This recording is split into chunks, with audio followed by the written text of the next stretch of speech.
Yes, people, welcome back to the second edition of Albert J TV meets Holly's Hotspurs. Women's World Cup. England won, Haiti nil. A lot to discuss, people. But before we get into it, let's smash the intro.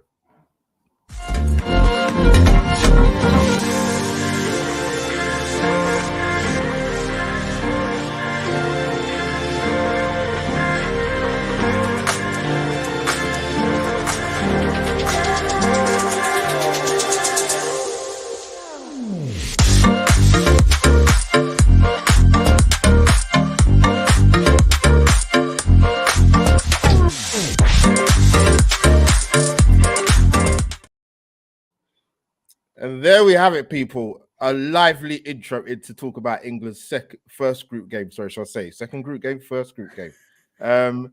Yes, England get off the mark with the very tough opening fixture against Haiti. I don't think many people saw this coming, but listen, this is tournament football, people. This was what happens. But as you know, people, this is going live on mine and Holly's Hotspurs' channel. So smash the like on my channel and her channel. Holly, welcome again as we collab again for this amazing tournament. Managed to rewatch and watch the game. A lot to talk about, man. A lot to talk about. So how are you firstly? And yeah, welcome to collabing again. Yeah, no, I'm all right. Like I say, it wasn't a game that I intended it to go the way it did. But 3 points are 3 points. But no, I'm well. How are you, Albert? I'm not bad, Holly. I've actually managed to watch a game live because of the time difference in Australia and England, but it is what it is. But no, I'm pleased with what I've seen so far. I've seen highlights of a lot of other games, but the main one was the Lionesses, to follow that and watch that back. So lots to talk about. Oh yeah, big up to your little vlog actually for the kids. Very amusing actually. Yeah, it was until it started to rain, and then we had to like run in at like 90 miles an hour, so we didn't miss anything. So yeah, that was interesting. Right. Well, Holly, this will teach you for future reference. Check the weather report. Stop checking the menu for Weatherspoons. Check the weather report. Right? I was like, but we won the Euros in the Akron bar, so I was like, through wet rain and hail, we'll sit outside. Yeah, I'm not doing that again. But people, like I said, smash a like from me and Holly's channel, and we'll get into this. But we've got two amazing guests. Holly, if you do the honors introducing your amazing guest you've rounded up to come in. Yes, so without further ado, we have Jack, who's Chief Women's Reporter at Mirror Football. So, Jack, welcome in. How are you, my friend? Thank you, Holly. Thanks for having me, guys. Nice to meet you both. And yeah, I'm doing okay. It's late out here in Australia. Just gone 11 o'clock our time, but no, it's all the better for chatting to you both.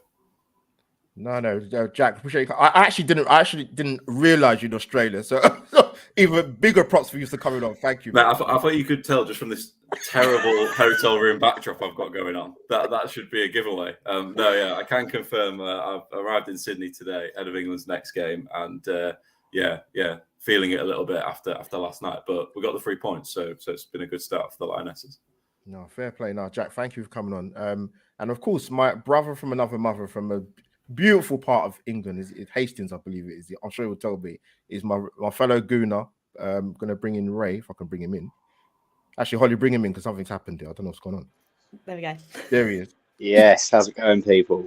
No, Ray, thank you for joining us for this match review for England's opener. There's plenty to discuss.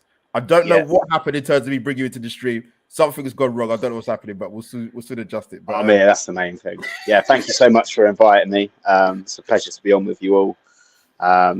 Yeah, I'm sort of casually watching the Women's World Cup and actually really enjoying it. So I'm really sort of interested and excited to see what you guys think and what your thoughts and opinions are.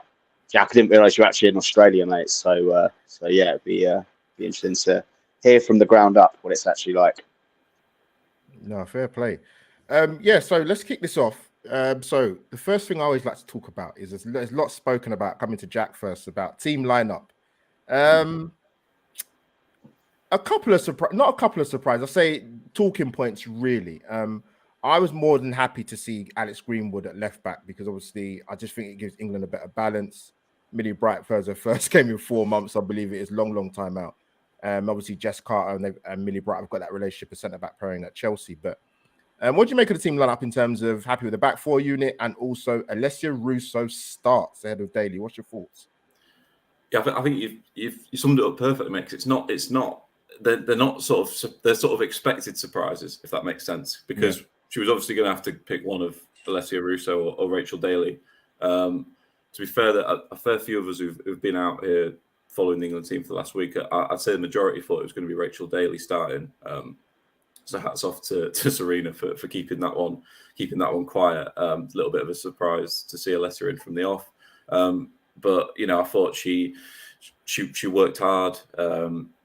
Links the play well. I can see why she'd be in for against a team that's going to drop a bit deeper as Haiti did. And I think, to be fair, England will face that a lot in this group stage for the first few weeks, and then like the back four. I completely agree. I think Alex Greenwood does give a nice balance on the left. It's a good relationship with Lauren Hemp, and obviously her ability on set pieces. Like we all know about that. But I think there's something I like. I like seeing her at centre half just because I think she's had an outstanding year for Manchester City at centre half. Yeah. She also played quite well though, and she had to drop in against Brazil in the finalissima back in April at Wembley. But to be fair, Jess Carter was probably I would say the outstanding player within the back four last night. Like you said, Millie Bright, first game back in 4 months, is never going to be easy. I did think she looked a little bit ring rusty. It's which is inevitable. I don't know how you'd be able to be at full pace from the off. First competitive game in that long. It seems crazy. But yeah, I would probably have swapped. Against better opposition, I think I would go with Alex Greenwood in the middle alongside Millie Bright and maybe Jess Carter at left back. But for a first game, it didn't work. It worked okay, and yeah, Serena's her hands are tied a little bit. There's not too many options elsewhere in defence, particularly now Rachel Daly's sort of considered a firm number 9. So yeah, it's an interesting one. Inevitable surprises, I think, is the way to sum it up. Yeah, before I hand over to Holly, I looked at it and I thought, with England, and he's mentioned that obviously Russo started, and I think from last season WSL in terms of Chloe Kelly and Lauren Hemp are like number 1 and 2 ranked in terms of getting crosses into the box. So you could see probably why. But I think with the Greenwood debate, it's not even necessarily the debate really. It's because she's so good on the ball technically, and she does set Lauren Hemp free quite a few times. But I get why you play her in centre back, because again, she's good in possession and it's trying to obviously get my starlight in the game, Kira Walsh. So we'll talk about it a bit more later. But yeah, probably sort of coming to you. Any your thoughts on the lineup, and obviously we bring Ray into sometimes what you want to ask him. To be honest, like we've kind of already mentioned what Jack just said, I think it was something that we kind of all thought was going to happen with that partnership at the back. Like you said, I think there's going to be changes going forward. Because bless Millie, I think not that she was out of her depth, it was just you could tell that she's a bit rusty. She hasn't played in a little while, especially with some of her wayward passes passing straight to him. I was a bit like, yeah, this is a bit rough. But I think that will come. Like you said, the changes that Serena made that we're going to get into, I think, were warranted as well. Obviously, I want to see Beth England just because it's Beth England. Of course. But I think the ones she made were probably the right call, especially with Lauren coming on. I think she played incredible. I think she opened up the side when we were trying to attack down that side, but as the first half, it wasn't really the case. So I think those kind of calls were certain and made. Yeah, come in, Colin. Your question for Megan. Oh, sorry, yeah. He's out a bit rusty and all. But I know Jack's spoken a little bit. We've spoken about Millie Bright, but I think the thing that really struck me, Ray, was the fact that I didn't think that Haiti would come out all guns blazing in that kind of sense. It was a real shock for me. Is that something that you kind of took from the game, that actually we can't really sleep on anyone? Yeah, basically that. I was expecting us to absolutely blow Haiti away, to be honest, sort of 4 or 5-0. So the fact they made it not only difficult, but they actually caused us so many problems was a bit of a surprise. Again, I'm not too familiar with Haiti's players. I know they've got that young girl up front who's just moved to Lyon, I believe. Melchi Demone, yeah. That's the one, yeah. And she looked really good, actually. But yeah, just the fact that we couldn't get our rhythm. We looked a little bit slow and lethargic at times. And yeah, I just think Haiti kind of surprised us, really, with how they played. So yeah, credit to them. But I guess it's just tournament football, right? It's just trying to get the results, and hopefully the performances will come along with it. Now, fair play, and sort of coming back in, sort of coming to Jack. Really, I think Ray touched on it. Like, I always have this debate with footballing fans when it comes to major tournaments, is that it's not easy. Them days of many tournaments gone by in World Cups or European Championships where you blow teams away in group stages, that's gone. That dissipated years ago. So it shouldn't be a shock whether it's a men's tournament or a women's tournament that these games are happening. Because even if you've seen the early trend in the tournament, even the opening game with Australia, Republic of Ireland, Ireland had 2 late chances and they could have got a point from that game. The free kick and then the header that got put wide from Katie McCabe's cross. So when people talk about, because I've seen some of the headlines, I've seen lackluster England and rusty England. Is that fair, or do you err more onto the caution, decide that you get the 3 points, you take the win, and you run? You got to always take the win and you run when you play like that. When I think for me last night the 4 best chances of the game, 3 of them fell Haiti's way. Yeah, big time. And they'll be in the same way Ireland will be hacked off. They didn't come away with a point in that opening game that you mentioned. Haiti will be disappointed. I think the coach said it in his presser that we're in last night. And you all right, you might be facing the European champions, but if you play that well and create that 3 clear-cut chances, you'd expect to come away with a point. And I think not that England didn't have chances of their own, but it wasn't. I think lackluster's fair. I think from what we'd expect of. I know the England team, this is a different England team from the one last summer. We can't always just refer back to last summer and say, let's expect a similar level of performance every time they step on the pitch.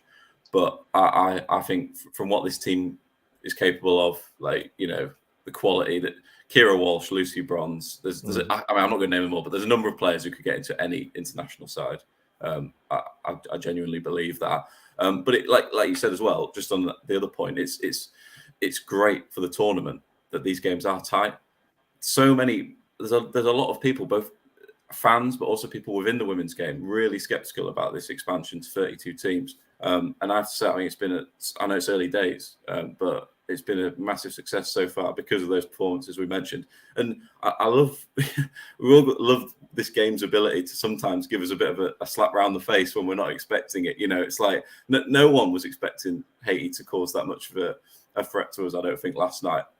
Talking to some of the other guys, in the media centre before we went out to watch them, most people are expecting 4-0 England, 3-0. A couple expecting Haiti to score, but it's nice. It's refreshing in a way that we can all be reminded. Football has always got a way of surprising you, and even I have to say myself, smugly after 15 minutes, I thought Haiti started really well, but then I was saying to the guy next to me, they won't be able to keep this up. Their fitness levels, the fitness levels of our players should show in sort of 70 minutes, 75 minutes. I was could not have been more wrong. Haiti got stronger as the game went on. Yeah. They were fitter, they were more physical, and they really impressed me. But yeah, I just think it's great for the tournament, really.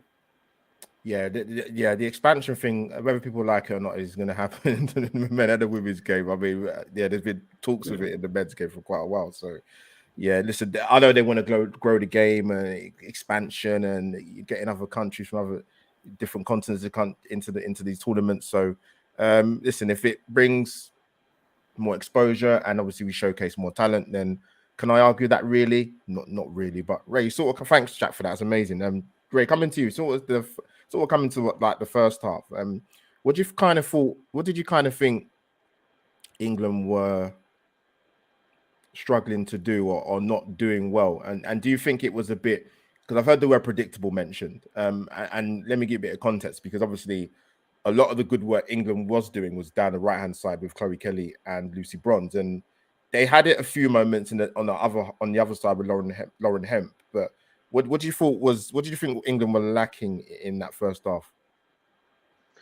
Yeah, I think you're right when you say it's a little bit predictable. I don't know whether it just seemed like we didn't have a player that was just able to get on the ball and just make some magic out of nothing, to try and do something out of the ordinary. It was very sort of scripted. It's very sort of, same passes, just trying to move the ball about. And yeah, I think we've just been working on that and training non-stop, and they've just been doing that throughout that first half, really.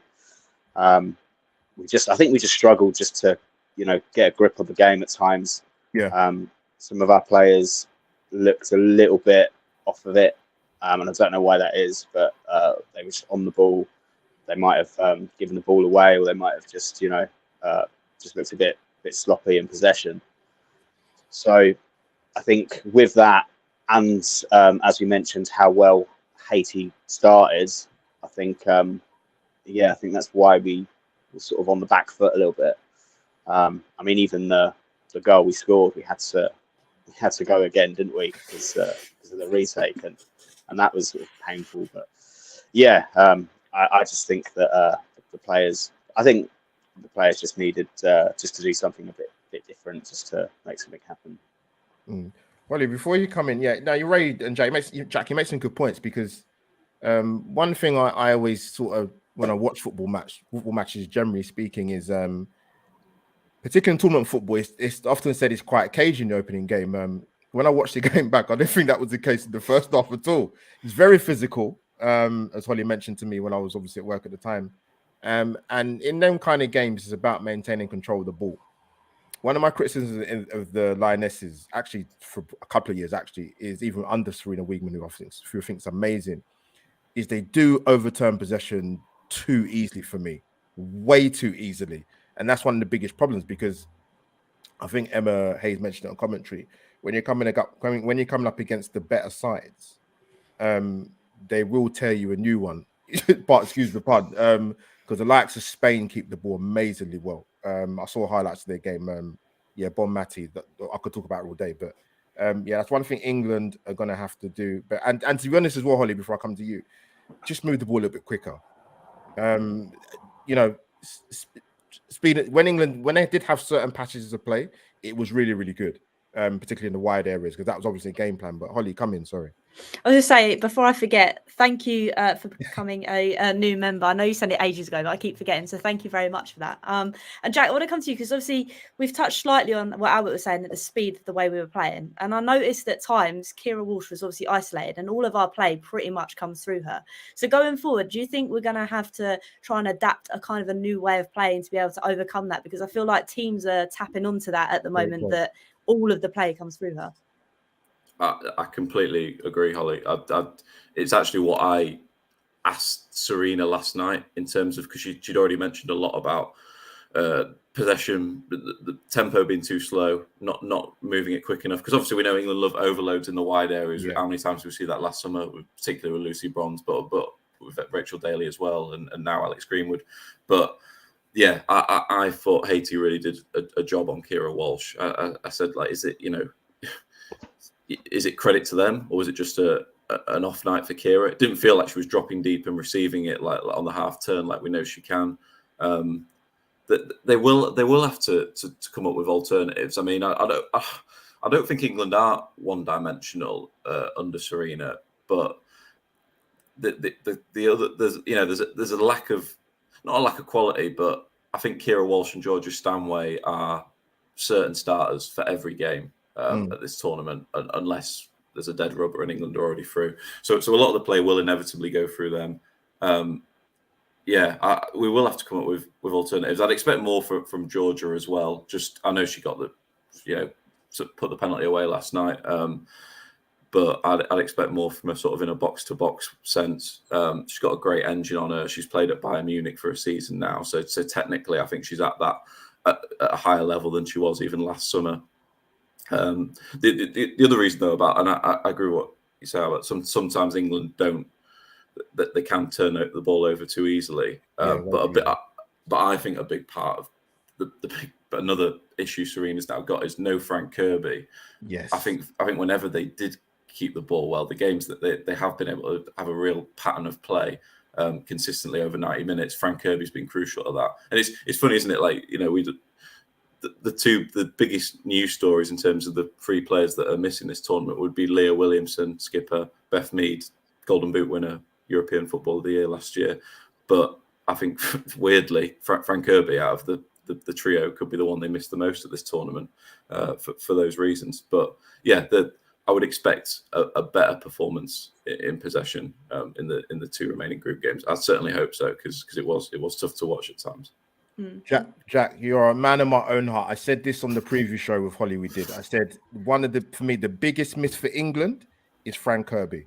Yeah, 1,000,000%. Listen, as an Arsenal fan, as people know, me and Ray, I adore Williamson and Mead, but Frank Kirby for me is the biggest miss, because yes, you've got the engine room of Stanway and Kira Walsh there, but you need somebody. Yes, Ella Toone is one of those players for me that's good getting on the end of things. We're coming from deep, from a knockdown from Russo or maybe Daly. There were a lot of times that game yesterday for me, sort of Ray, coming to you quickly, where I don't remember a lot of the time. I've got to be honest with you, I don't really remember Ella Toone touching the ball. Actually, I don't remember Kira Walsh touching the ball that much. I brought up the heat map. Kira Walsh is brilliant, but centrally we've got to play a bit better. But yeah, I think sort of coming on to you, I don't know how much you've seen of Lauren James or the hype around her, but when she come on, you did see a massive difference of what she can do if you play her in that pocket space in the 10 role. What did you make of her performance when she came on and sort of England as they grew on in the game? Yeah, I think it's positive when Lauren James come on. I thought she helped us maybe control a little bit better. Yes. And I think that when she was on the ball, although it didn't always happen, you could tell that she was at least trying to make things happen. Not that Ella Toone wasn't, but it's just different, right? So yeah, I think when she come on, I think she just sort of gave us that sort of energy as well. I thought she's quite a physical player as well, isn't she, compared to Ella Toone? So yeah, I think she's a good player, and I think she's a player that should probably start in the next game, in my opinion. Just because of what she can give us. I think she was a real positive when she did come on.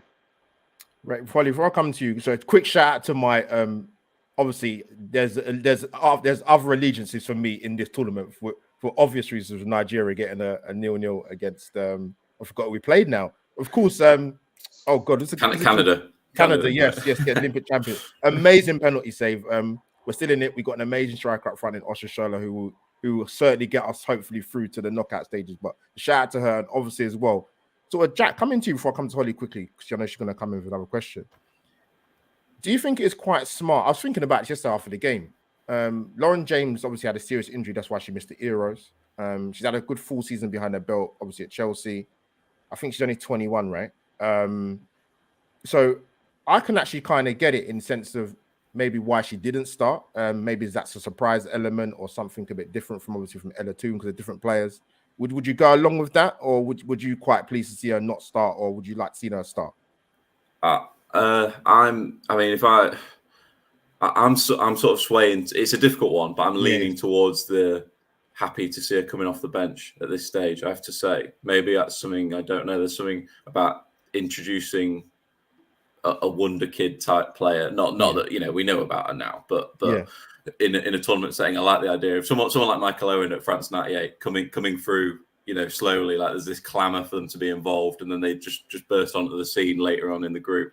Maybe that'll happen with Lauren James. I don't know. I think the issue Serena's got is, and I think she hasn't said this publicly, but I fear she might have worked it out. Is I'm not sure Lauren James. You can have Lauren James and Lauren Hemp on the flanks at the same time, because I think there might be.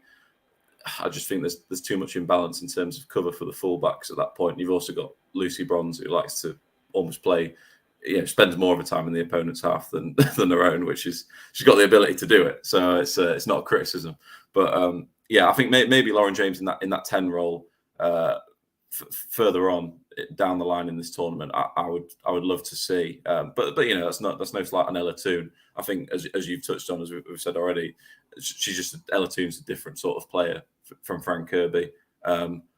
Also, one other point I just wanted to make quickly is that I felt like last summer England played some fantastic football, with free-flowing, attacking, but they also had an edge to them. They could be quite physical when they needed to be last summer.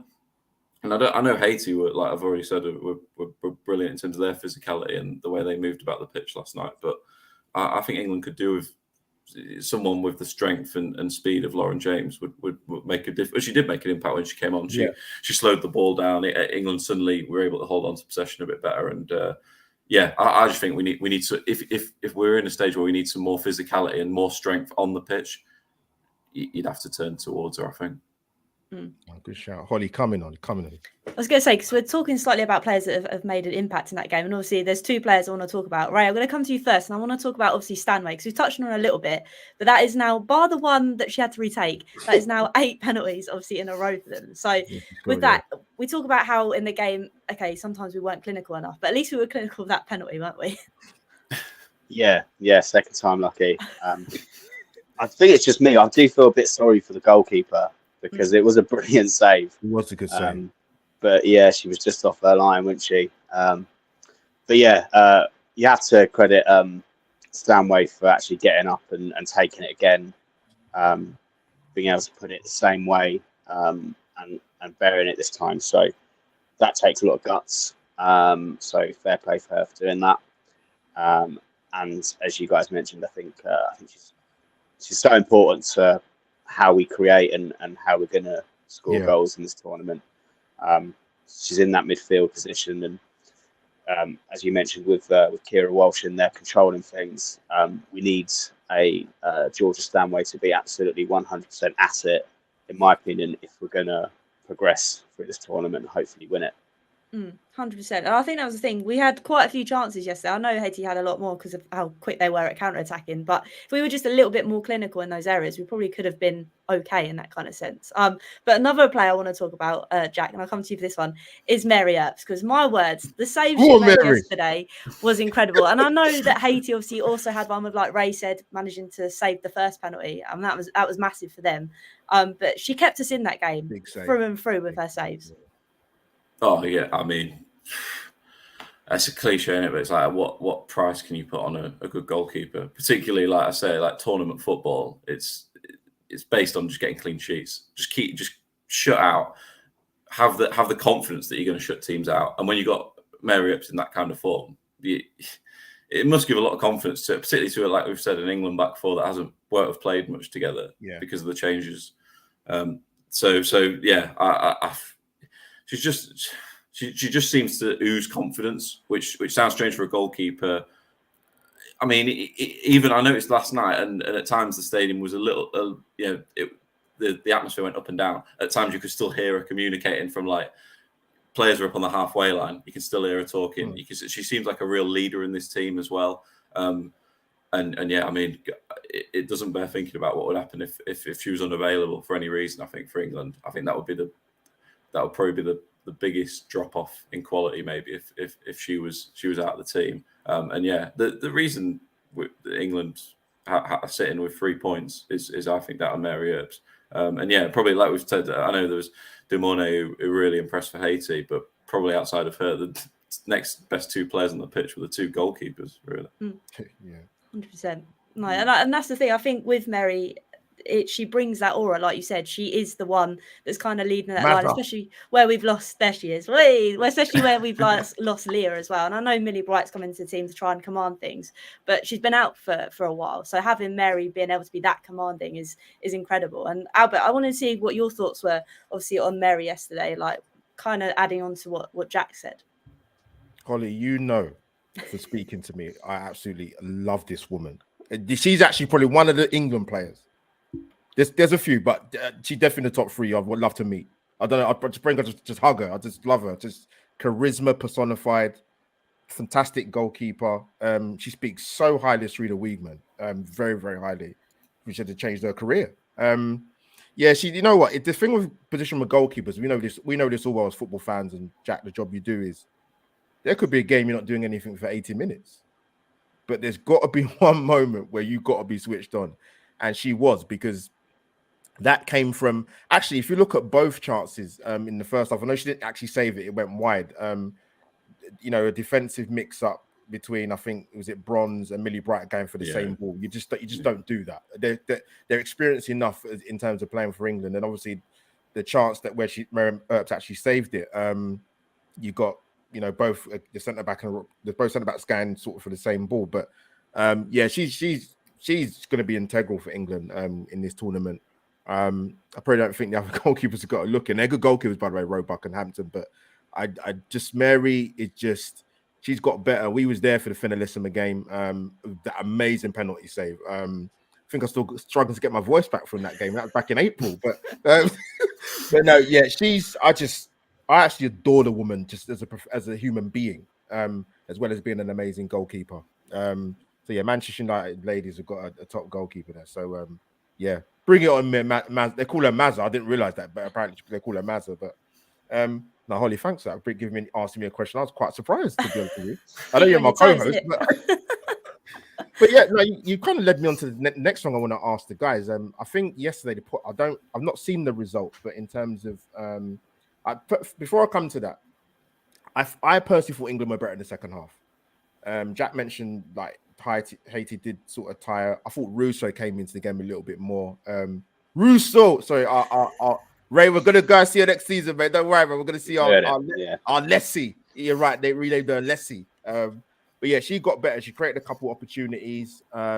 This time I'm here for it. Russo, Daly, they're both amazing goal scorers, offer different attributes. I thought England were better in the second half. Again, as you mentioned, it's a little bit more control. Chloe Kelly did put in some fantastic crosses, by the way, from her side, particularly in the second half, like right on the money. But in terms of they have the thing on Twitter, Jack. You've probably seen this in terms of like the player of the match. I think the 4 nominees is Greenwood. It was who are the other ones now? Greenwood, Stanway. I can't remember the other 2 now. But I actually thought my player of the match, I'll be honest with you, Mary Earps obviously is one of them. I can't remember the other person. Yeah. It will come to me. But I personally, I see a lot of things flying around on Twitter, but my actually player of the match for me was Alex Greenwood. I thought she was excellent. I don't think she did anything wrong defensively. She gives England balance on that left-hand side. Holly knows I love Alex Greenwood as well, man. Fantastic player. Can play left back and centre back, obviously, as we know. But in terms of player of the match, Jack, if I was to push you on it, and obviously you haven't even mentioned Jess Carter, and she was even part of the nominations for the player of the match, by the way. What was your sort of thoughts on that? I mean, I don't want to give a boring answer, but I think if you're a goalkeeper, it's not ideal, is it? But if you're a goalkeeper and you make 2 match-winning saves, in my opinion, in the second half, like Mary Earps did, then I think it's absolute pasta. But let's go more interesting. If it was restricted to outfield players, I would agree. I think it's a toss-up between probably Chloe Kelly or Alex Greenwood. I know, Chloe Kelly's end product sometimes gets a little bit, it ebbs and flows. There's a little bit of criticism comes her way. But what I liked about her last night was always willing to get on the ball. It felt like in a game where you already spoken about Ella Toone, perhaps I'm missing for periods of it. Chloe Kelly was constantly showing down the right-hand side, and also when she swapped with Lauren Hemp at the start of the second half. Yes. Always willing to get on the ball and just gave England great energy. And I just think there's a better balance with Chloe in the side when she's not in the side. Alex Greenwood, though, I again wouldn't disagree with her. She was certainly, I think, the most solid performer out of the back 4. Oh, fair play. Let me come to Ray. It just literally hit me, Ray, to ask you this question. Because I've noticed it because they mentioned it yesterday. Because obviously before coming into the game against Haiti, obviously England had scored in the last 3 games, but they actually haven't scored in open play. I think it's for 337 minutes, I believe it is. Wow. Which is even if you didn't even include the injuries, they still got enough players in there to score goals. Rachel Daly scored, I think, 22 goals last season for Villa, and they're not a prominent top 5 side in the WSL. I think she outscored. I think both England and Daly outscored Russo, but England not scored an open play for 337 minutes. It's not that they wasn't trying. I mean, I'll bring up the stats anyway. But what do you think England done better in the second half, taking into account probably Haiti got a bit tired? Yeah, I just think we control things a lot better. We were able to sort of get on the ball a bit more, as you mentioned. Haiti probably did tire a little bit.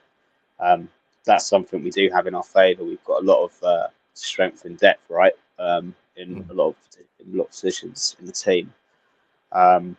So yeah, I think we've done quite well in that respect.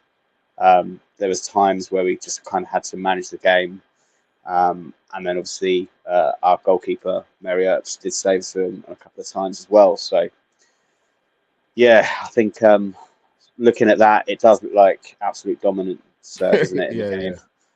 And actually, weirdly, watching it, I don't know if that sort of reflects of those statistics, but yeah, it was one of those where I just think it was just first game in the tournament. I think we sort of knew by then it wasn't going to be a whitewash, was it? It wasn't going to steamroll them, so we just had to play our stuff and manage the game as best we could. And yeah, thankfully we got over the line. No, fair play. Yeah, it's I thought England were they better in the second half than the first half? For me personally, yes. There's a number of different contributing factors to that. It'd have been nice to see them get the second goal and probably relax a little bit more. And maybe Serena might have made a few more changes. She might have brought on Katie Robinson as well, or might have brought in Daly a little bit earlier. But yeah, Rachel Daly's a threat, man. Trust me. She's very, very experienced and playing a number of different positions. But yeah, like I said, England opening group games of a tournament. I don't know too many through my entire lifetime, as Holly knows, 21 plus a bit of VAT I am, where opening games have been thrilling or exciting or end to end. It very rarely happens in tournament football, particularly if you're one of the favourites to win the tournament along with the sort of the USA. So Holly, come in quickly. No, it's interesting you say that, Albert, because obviously, like we kind of said, this year, like Jack said, the whole tournament itself seems like the scorelines are a little bit closer, which being a women's fan, you kind of want that to be the case. You want the games to be where it could go either way. And obviously that is quite stressful because being Spurs, I don't want England to be stressful. But sadly, yesterday was quite stressful. But Jack, saying that, like we've touched on how that game went. I kind of want to move on to obviously the next group game that we have coming up. And obviously, as we know, this is, it's turning out to be quite a close group. So what does maybe Serena need to do to mix out? I mean, I know we've spoken about we need to give Keira Walsh the ball a bit more. She needs to find that space a bit more. But what do you think the changes might be, whether she's going to make those changes? This is the tricky part because as we know from last summer, she didn't change the starting 11 once, and not just that. I just think generally since she's come in as England manager, she likes a settled starting at 11 and not to mess too much. You know, and even in friendlies when they could make more substitutes, you know, it's almost limited at times. She's not always wanting to use it all and just change it for the sake of it. But having said that, I think that we could see potentially Rachel Daly in from the off because, well, it sounds obvious, but it's like, you know, we've not scored from open play, and what did we say? About 300 odd minutes, which is crazy. I mean, also on the stats that I've just looked at those possession stats last night. I don't think I've ever seen a team on 75% who I thought were as sloppy with the ball as England were, but still had 75% of possession. But anyway, I think I could see definitely Rachel Daly coming in against Denmark. I think it might help Alessia Russo to be not taken out the firing line because, you know, she's not going to be criticised from all angles. But Alessia Russo, to me, last night, she seemed like a player just a little bit too desperate to score, if that makes sense. Yeah, she was at times. There was a point in the second half. She was coming out on the left wing to try and go past players and try and. That's not. I don't think that's really her game. She's a great link player, but I don't want to see her there. I want to see her between the posts, you know, which is where I think Rachel Daly will be in that width of the penalty area. So I think it could help her if she has a game out. And like you said, and to be fair as well, Serena in a pre-match press conference name check Bethany England because I think a lot of people have not forgotten about her, but sort of just assumed she's third choice. Unless there's injuries, she's unlikely to play, or England get through the group early. But actually, she's well in contention as well. It sounds like she's been training really well. So I think we could see a change up front, and possibly at the back four, maybe just to freshen things up there. Maybe Jess Carter might get taken out for a game. But yeah, the midfield I think is going to be the same for the time being. 100%. I'm glad you mentioned Beth England because, like I've said, I'm a Spurs fan and she literally carried Spurs so they didn't get relegated last season. So she definitely can do something and create something. Even if she comes off from the bench, it'd be quite nice just to mix things up if the game kind of goes the way it did at the start of that Haiti game in terms of there wasn't really much going off per se of us up front. But obviously, Jack's kind of said what the change could be against Denmark. And we know that Denmark obviously beat China the other day, but it was in the 89th minute. So that, again, it's going to be a very close game, I think. Yeah, very much so. I think it will be a similar game to the Haiti one, to be honest. It will be, we'll have to be very patient, I think, and we will need to really work our opportunities. Hopefully that's that they can learn from the game that they just played. And yeah, I think we need to do something a bit different. I do think maybe bringing Rachel Daly in would be a good shout. But yeah, I think we just need to just do something a bit different. And yeah, I think we probably have to be a bit patient for it. Definitely. I think that's the thing. Like, obviously they're ranked higher than Haiti, so on paper it should be a tougher game. But it seems like, Albert, I'll come to you for this question. Go on, Holly. It seems like that this tournament, like we said, it's these opening games. I think everybody's still trying to find their kind of feet, so to speak. Yeah, listen, case in point, if anybody watched the France Jamaica game today, France to me looked clueless in the first half. I get it. Jamaica set up in very, very well. They've got a lot of pace, they've got a lot of energy. They've got good legs in and around the team. Obviously, Bunny Shaw up front as well. But France, I mean, I've seen this guy coach everywhere. He's coached most of the African nations teams in terms of the men's tournament. Is it John Renard? Is it? I think his name is. I can't remember his name. He's gone out of my head. He's like a Bond villain. He looks like, to be honest. But yeah, he's quite new to the role, I believe. So with France, Holly, to be honest with you, with France in any sort of sporting atmosphere, either they're unbelievable or they're poor.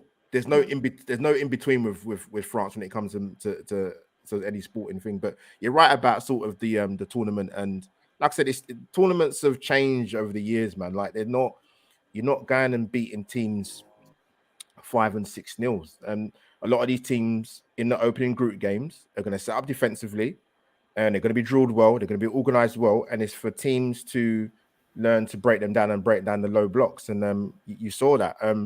England will have it tough in the next game. Denmark are no mugs. You play any Scandinavian team in football, they make it very, very, very difficult. Like you said, they scraped the 1-0 win against China. I think they're ranked 13th in the FIFA rankings. I think they've got a couple of world-class. Pernille Harder, I think she's the Danish lady. She's been around for forever, to be honest. It's going to be tough for England, but listen, I think the better the quality of the opposition, I think England will rise to the top and play better than they did in the opening game. But like you said, they got the 3 points, which was the main thing. But so I wanted to come to Jack again, really just quickly, in terms of one of the other favourites of the tournament. Now, I saw the brief highlights of USA.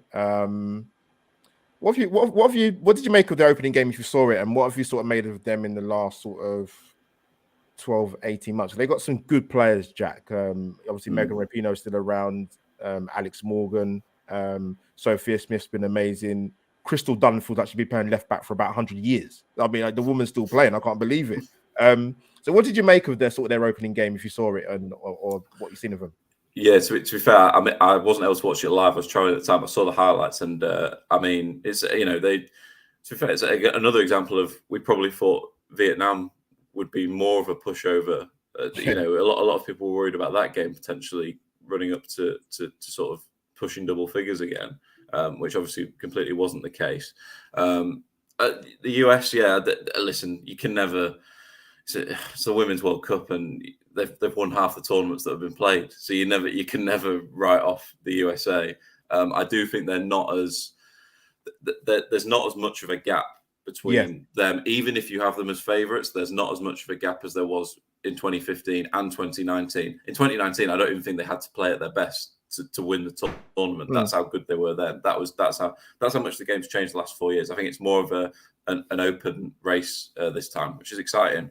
And I think the US will miss I mean, Mallory Swanson's a big miss, but Sophia Smith, obviously, I mean, it's like, I don't think there's ever been a player that's more perfectly teed up to have a breakout World Cup. Because anyone who's watched the American domestic league already knows she's a star, but it's just on the international stage. If you've not heard of her before this tournament, you definitely, and there'll be a lot of casual women's fans who just watch England, and that will be the case, but they'll know about her at the end of this tournament. I think she's a pretty good bet for the Golden Boot, and the US are also in, I would say, the kind of half of the draw, which is a big benefit for them. So again, they'll go deep into the tournament as always. That they'll be a big threat, I think, to anyone else looking to win it.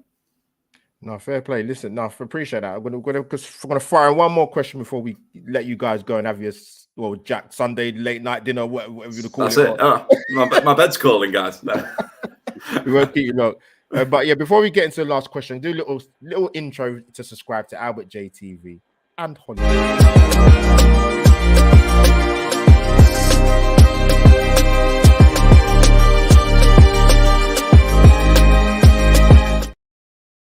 And there you go. Holly, do you like that? I did that for you, Holly, specifically. That was jazzy, man. I like that. That was good. It looks a bit weird with Arsenal and Tottenham next to each other, but I'll let that be.